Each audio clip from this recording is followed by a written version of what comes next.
Sophie Bennett sat in the leather chair across from attorney Raymond Foster, her fingers gripping the armrests so tightly her knuckles turned white. The rain outside the office windows created rivers down the glass, mirroring the confusion streaming through her mind. "I'm sorry, could you say that one more time?" Sophie asked, certain she had misheard.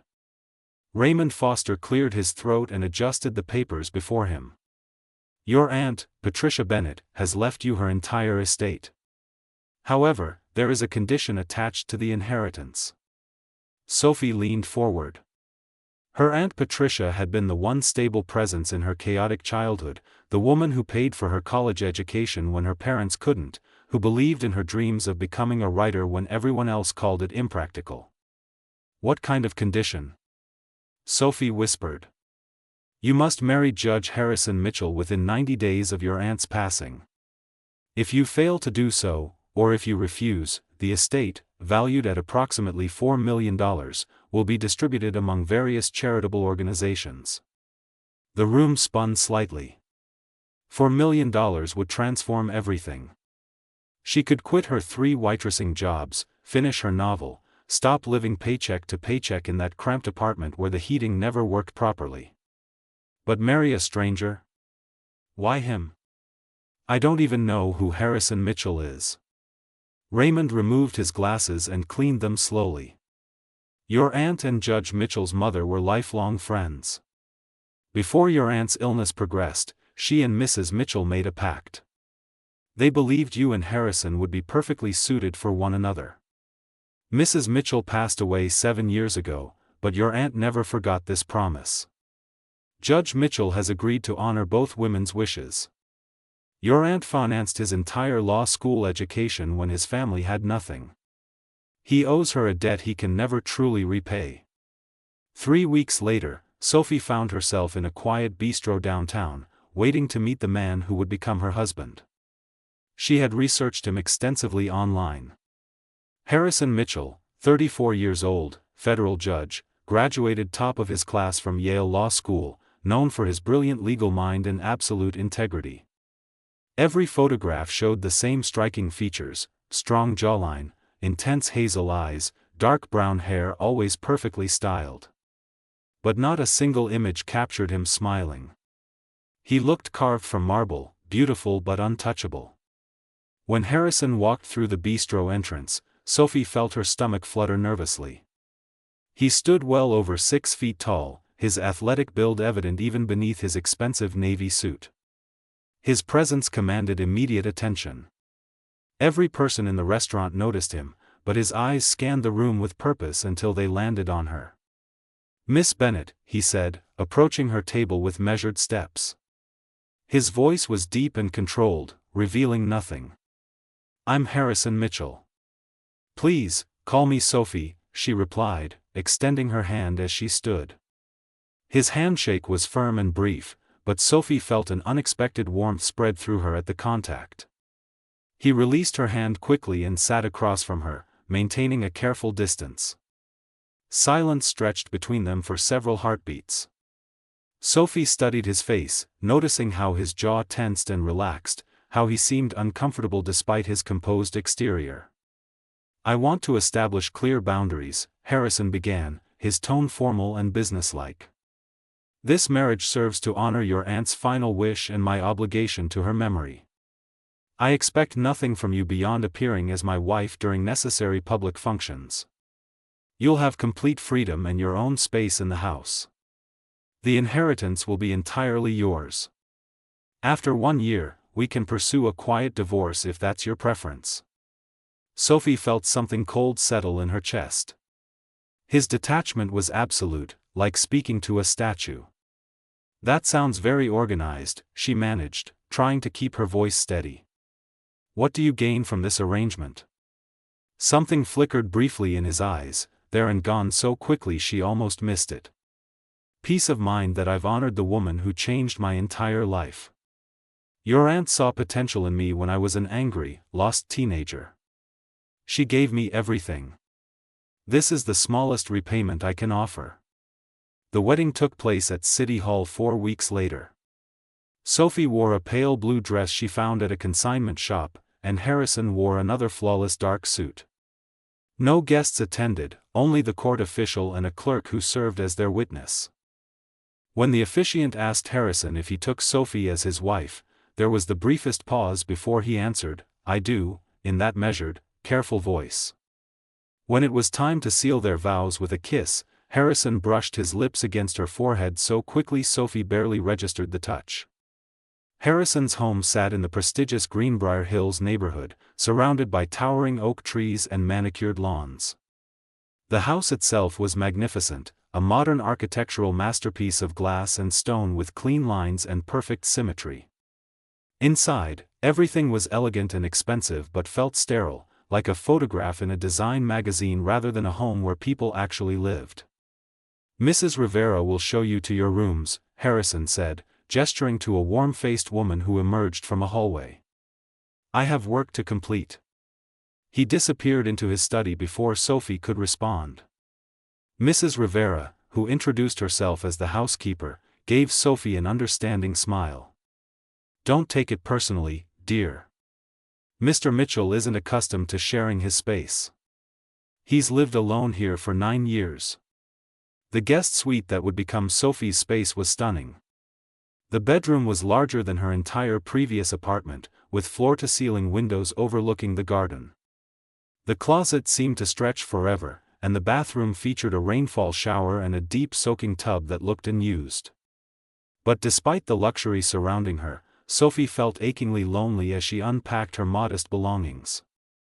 Her few boxes looked pitiful in the vast space. That first week passed in near silence. Harrison left before sunrise and returned after Sophie had gone to bed. They encountered each other exactly 4 times, each interaction brief and painfully formal. "Good morning." "Good evening." "Did you need anything?" The house was so quiet that Sophie started leaving the television on just to hear human voices. On the 9th night, unable to sleep, Sophie wandered into the gardens behind the house.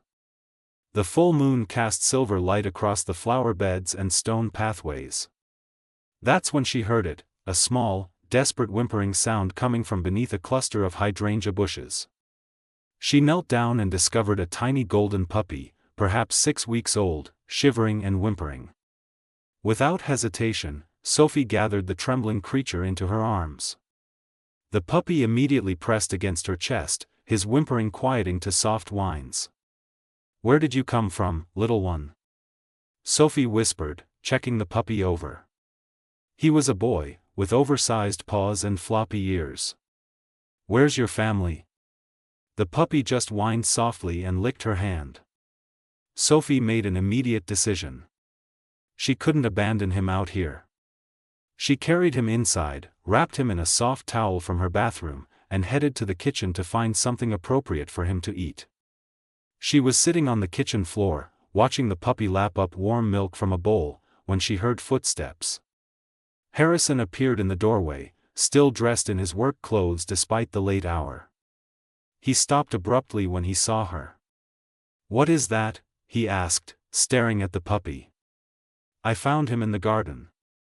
He was alone and scared. I couldn't leave him out there." Sophie stood, preparing for resistance. "If you don't want him in the house, I can keep him confined to my rooms." Harrison stared at the puppy, who chose that exact moment to wobble over to his shoes and attempt to climb his leg with tiny claws.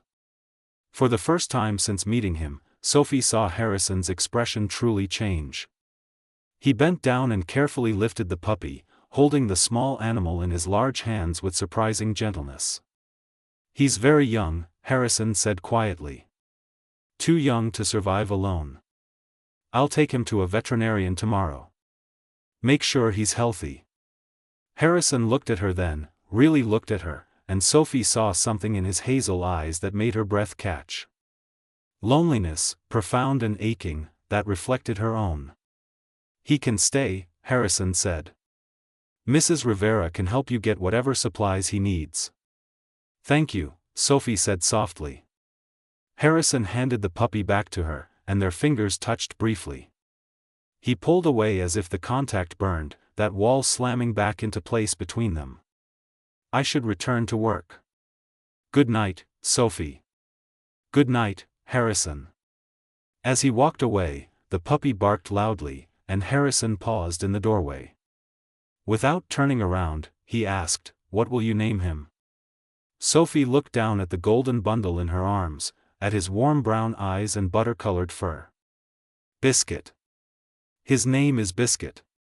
She could have sworn she saw Harrison's shoulders relax slightly before he disappeared down the hallway. Sophie stood in the enormous kitchen, holding a tiny puppy, and felt the first genuine hope since this strange arrangement began.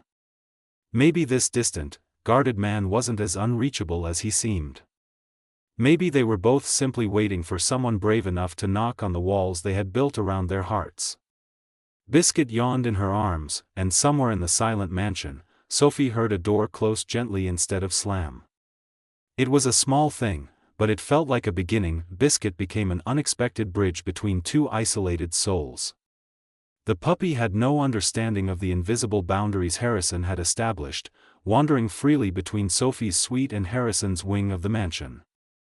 Sophie would often find tiny paw prints on legal documents in Harrison's study or discover Biscuit curled up on Harrison's leather briefcase. More surprisingly, Harrison seemed to welcome it. He installed a small gate that allowed Biscuit safe passage between their spaces. He arrived home one evening carrying an elaborate dog bed that must have cost several $100s. When Sophie raised her eyebrows at the extravagance, Harrison simply said, "He needs proper support for his developing joints." Before retreating to his study, the real transformation began 4 weeks after Biscuit's arrival. Sophie had been working on her novel in the sunroom, which she had claimed as her writing space. The afternoon light was perfect, warm and golden, and she was lost in her creative flow when she heard footsteps approaching. "You're quite talented," Harrison said, and Sophie nearly knocked over her coffee in surprise that he stood in the doorway, still in his work clothes but with his tie loosened and his jacket removed. Biscuit was sleeping peacefully in his arms. "Thank you," Sophie managed, saving her document quickly.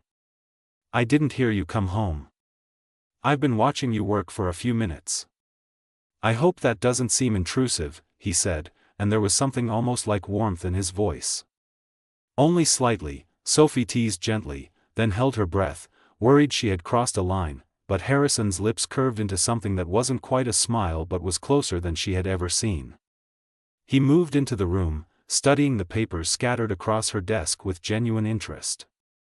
She had been working on a novel about connection in isolation, about two people finding each other despite their fears. "What's your story about?"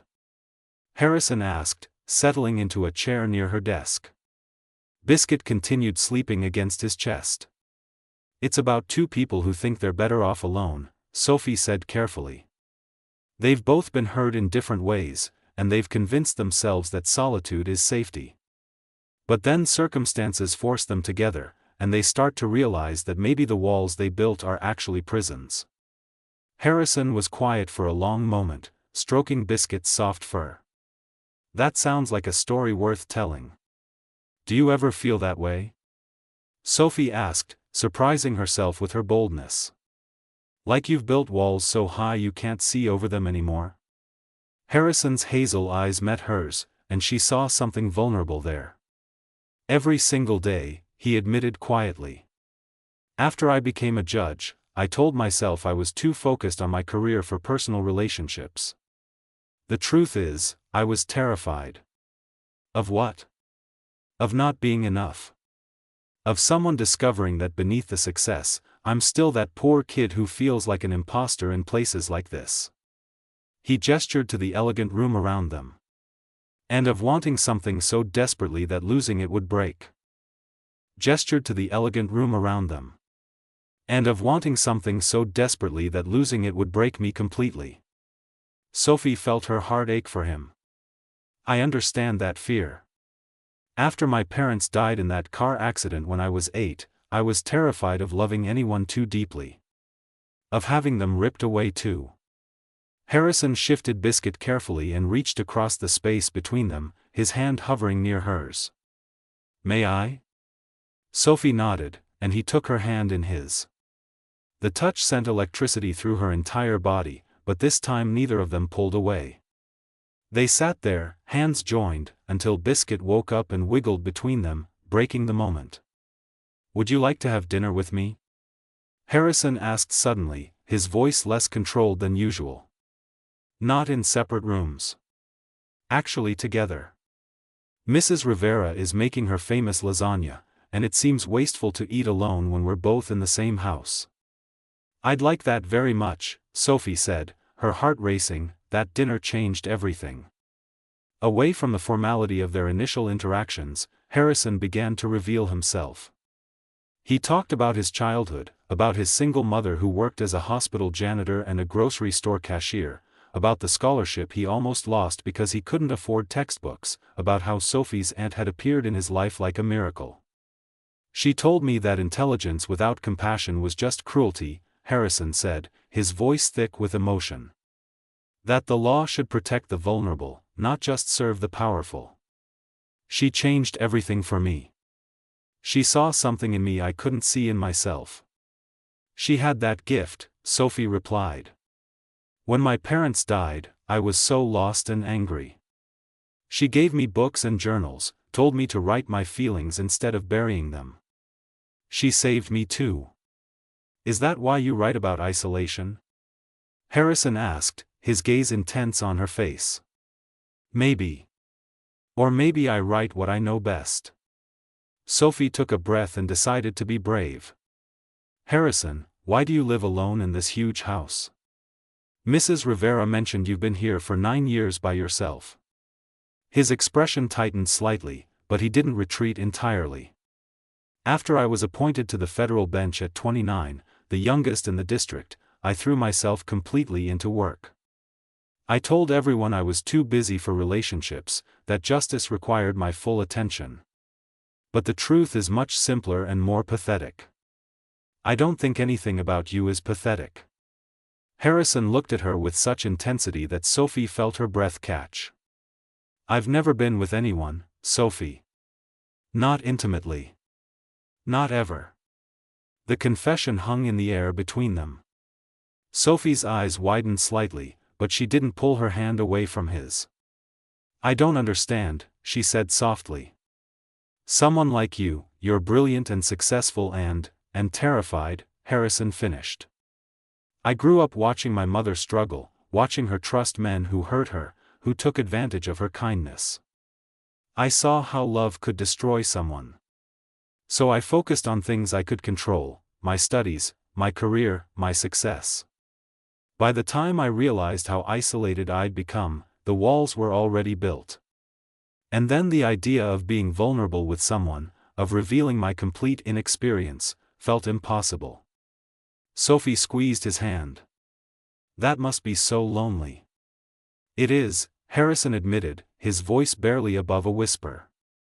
"I've been lonely for so long I almost forgot what it felt like to want something different. Until you arrived with your kindness and your rescued puppy and your understanding eyes." They sat in silence for a moment, the weight of his confession settling between them. Sophie felt tears prick her eyes, not from pity but from recognition. She understood that fear, that isolation, that sense of being trapped by your own protective walls.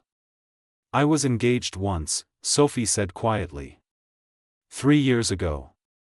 His name was Trevor. We were together for 2 years, planning our wedding. 2 months before we were supposed to get married, I discovered he was cheating on me. With my best friend. They're married now. Sophie, I'm so sorry. I thought I'd built my life so carefully," Sophie continued. "But it all fell apart in a single moment. Since then, I've been going through the motions. Working multiple jobs, writing in stolen moments, keeping everyone at arm's length. This arrangement with you, it felt safe because it wasn't supposed to be real. And now?" Harrison asked, his thumb gently stroking the back of her hand. "Now it's starting to feel dangerous," Sophie admitted. "Because I'm starting to care about you. About this. About us." Harrison stood up, still holding her hand, and gently pulled her to her feet. They stood facing each other in the elegant dining room, the space between them charged with possibility. I received an invitation today, Harrison said. The Federal Justice Foundation Gala. It's in 2 weeks. I'm being honored with their Distinguished Service Award. I usually decline these events, but I need to attend this one. That's wonderful, Sophie said. Congratulations. I'd like you to come with me. As my wife. Not just for appearance, but because I want you there. Sophie felt her heart skip. I'd be honored. The next 2 weeks passed in a blur of growing connection. Harrison started coming home earlier, often finding Sophie in her sunroom and sitting quietly with his case files while she wrote. Sometimes they talked about everything and nothing. Sometimes they simply existed together in comfortable silence. The mansion began to feel less like a museum and more like a home. Harrison took Sophie shopping for a gown for the gala, insisting she choose whatever made her feel beautiful. She selected a deep emerald dress that hugged her curves and made her feel elegant and confident. When she emerged from the dressing room, Harrison's expression told her everything she needed to know. "You're breathtaking," he said simply, and the sincerity in his voice made her blush. The night of the gala arrived quickly. Sophie spent hours getting ready, her nerves building with each passing minute. When she descended the stairs in her emerald gown, her hair styled in soft waves, Harrison was waiting at the bottom. He looked devastating in his tailored tuxedo, and when he looked up and saw her, his expression took her breath away. "Sophie," he breathed, extending his hand to help her down the last few steps. "You're extraordinary." At the gala, they played their parts perfectly. Harrison kept his hand on the small of her back as they moved through the crowded ballroom. He introduced her to colleagues and dignitaries as "my wife, Sophie," with a warmth in his voice that didn't sound like acting. When they danced, Harrison held her close, his hand warm against her back, their bodies moving together naturally. "Everyone thinks we're truly in love," Sophie whispered as they swayed to the music. "Maybe we should give them more to believe," Harrison said, and pulled her closer. His lips brushed against her ear as he spoke. "Or maybe they're just seeing what's actually there." Sophie pulled back slightly to look at his face, searching for the truth in his eyes. What she saw there made her knees weak: desire, affection, and something that looked dangerously like love. When the evening ended and they returned home, neither wanted the night to end. They stood in the foyer, the house quiet around them, the air between them electric with possibility. "Thank you for tonight," Harrison said softly. "For being there with me. For making it bearable." "It was more than bearable," Sophie replied. "It was wonderful." Harrison reached out and gently tucked a strand of hair behind her ear, his fingers lingering against her cheek. "Sophie, I need to tell you something. These past weeks with you, they've been the happiest of my life. You've brought light into this house, into my life, in ways I didn't know were possible." "Harrison," Sophie breathed, her heart pounding. "I know this was supposed to be an arrangement, a business transaction to honor your aunt's wishes. But somewhere along the way, it became real for me. You became real for me." Sophie felt tears well in her eyes. "It became real for me too." They stood there, inches apart, the moment stretching between them. Harrison's hand cupped her face gently, his thumb stroking her cheek. He leaned closer, giving her every opportunity to pull away, but Sophie didn't move. She couldn't move. She didn't want to move. When their lips finally met, it was gentle and tentative and perfect. Harrison kissed her like she was precious, like he was afraid she might disappear. Sophie kissed him back, pouring all her growing feelings into that single perfect moment. When they finally pulled apart, both were breathless. Harrison rested his forehead against hers, his hands trembling slightly as they held her face. "I've never done this before," he whispered. "I don't know how to be what you need." "You already are," Sophie assured him. "Just be yourself. Be honest. Be here with me." They stood in the foyer for a long time, holding each other, neither wanting to break the spell. Biscuit eventually found them and barked happily, wagging his tail at seeing his two favorite people together. That night marked a turning point. They had crossed a line they couldn't uncross, and neither wanted to go back. The morning after the gala, Sophie woke to find Harrison already gone. For a moment, panic seized her. Had last night been a mistake? Had she pushed too far, too fast?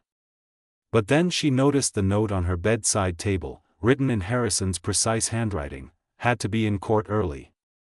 Dinner tonight? I want to talk. H. Sophie clutched the note to her chest, relief flooding through her. He hadn't retreated. He wanted to talk. That had to be good, didn't it? The day passed with agonizing slowness. Sophie tried to focus on her writing, but every few minutes her mind drifted back to that kiss, to the feeling of Harrison's arms around her, to the vulnerability in his eyes when he confessed his inexperience. Harrison arrived home earlier than usual, finding Sophie in the garden with Biscuit. He had loosened his tie and rolled up his sleeves, and there was a nervous energy about him that Sophie had never seen before. "Walk with me?" he asked, extending his hand. They walked through the gardens in silence at first, hands joined, Biscuit trotting happily ahead of them. Finally, Harrison led her to a bench beneath an old oak tree and pulled her down beside him. "I barely slept last night," Harrison began, his voice rough. "I kept replaying every moment, every word. And I realized something. I've been living half a life, Sophie.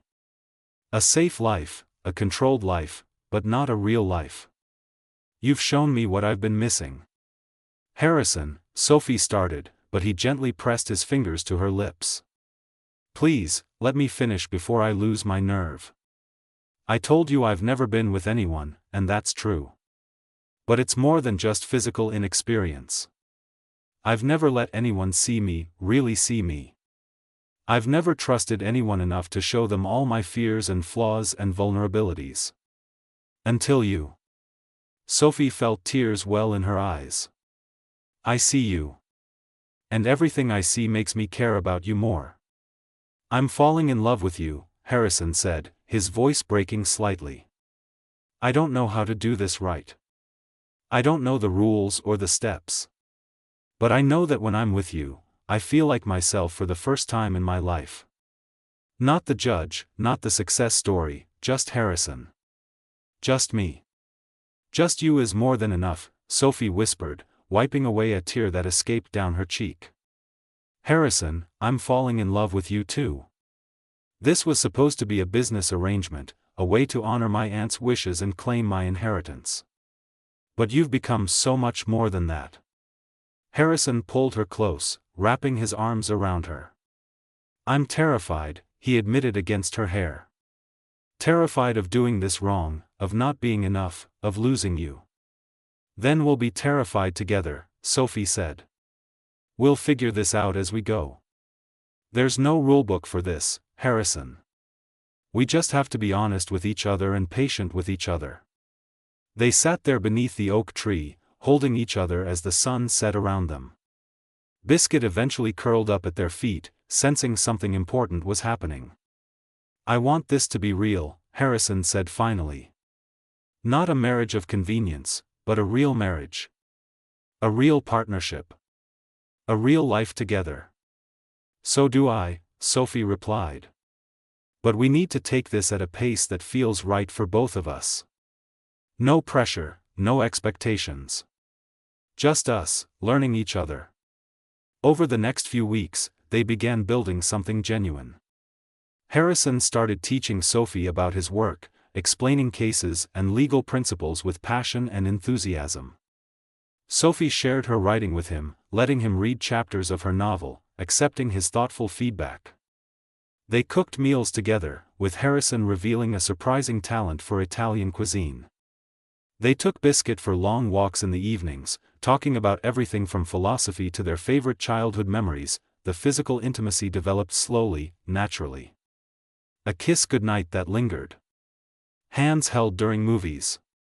Harrison's arm around Sophie's shoulders as they sat on the couch. Gentle touches that spoke of growing comfort and desire. One evening, about 2 months after the gala, they were in Harrison's study. Sophie was curled up in the leather chair near his desk, reading, while Harrison worked on a difficult case.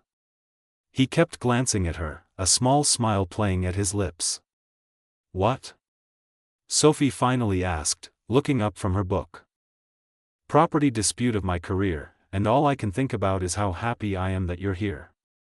Sophie set down her book and moved to his side. Harrison pulled her onto his lap, and she wrapped her arms around his neck. They stayed like that for a long moment, just holding each other. I love you, Sophie whispered.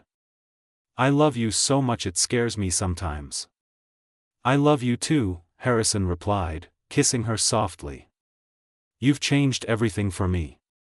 That night, they took another step forward. Harrison led Sophie to his bedroom, his hands trembling slightly. They stood by his bed, facing each other in the soft lamplight. We don't have to do anything, Sophie assured him, seeing the nervousness in his eyes. We can just sleep beside each other if that's all you're ready for. I want to be close to you, Harrison said. But I'm nervous. I don't know what I'm doing.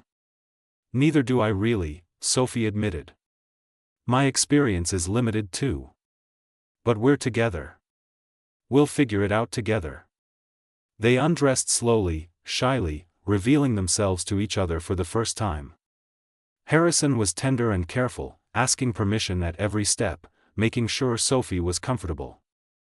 What they lacked in experience, they made up for in genuine affection and patience. Afterward, they lay tangled together, Harrison holding Sophie close against his chest, both of them overwhelmed by the intimacy they had just shared.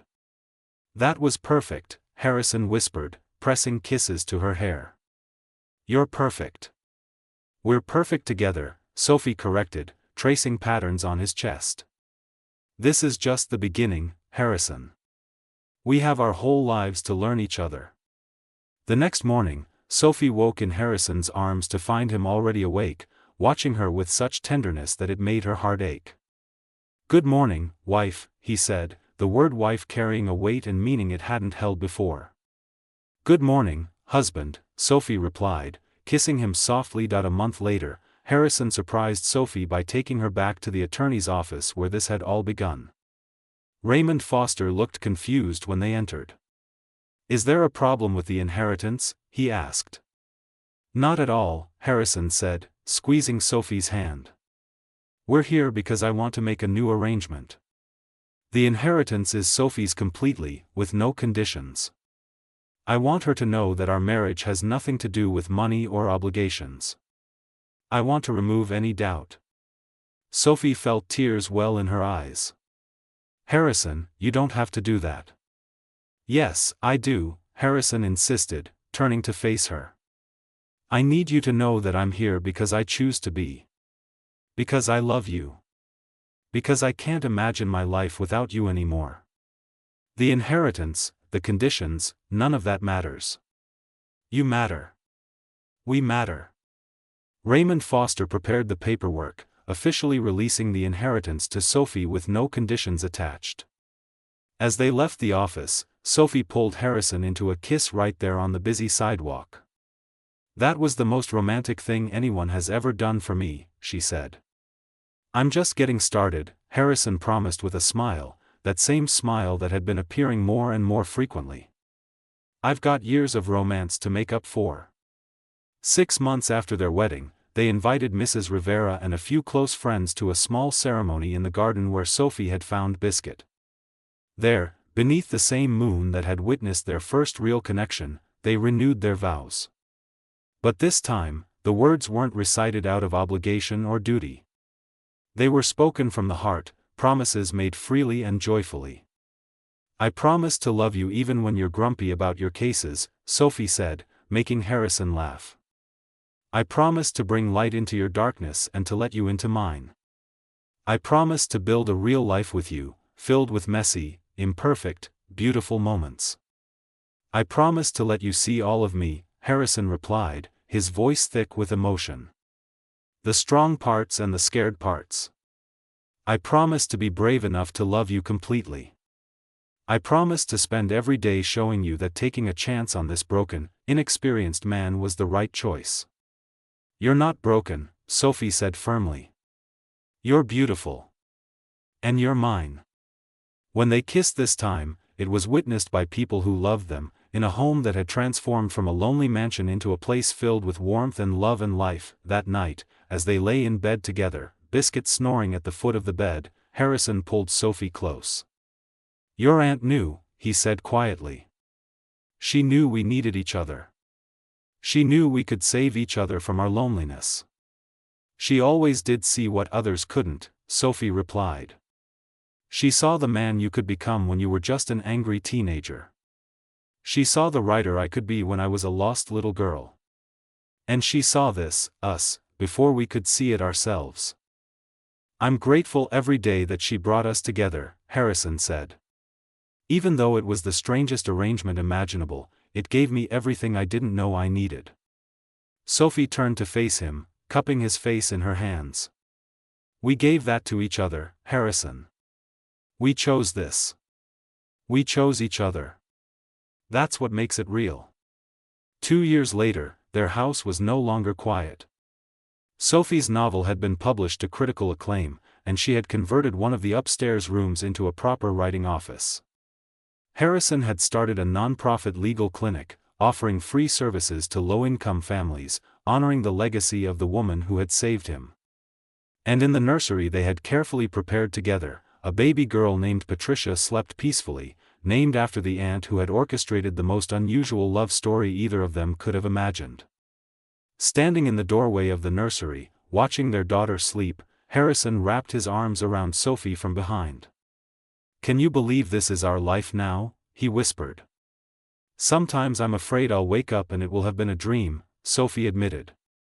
"If it's a dream, we're both having it," Harrison said, kissing her temple. "And I never want to wake up." They stood there together, two people who had been terrified of love, who had built walls so high they couldn't see over them, who had resigned themselves to loneliness. But those walls had come down, brick by brick, through patience and honesty and the courage to be vulnerable. Their story hadn't started with love. It had started with obligation and conditions and a rescued puppy on a moonlit night. But it had become something neither of them could have predicted, a genuine partnership, a deep love, a beautiful life built together. And as they turned off the nursery light and walked hand in hand back to their bedroom, they both silently thanked the wise woman who had seen what they couldn't see, who had given them not just an inheritance, but each other.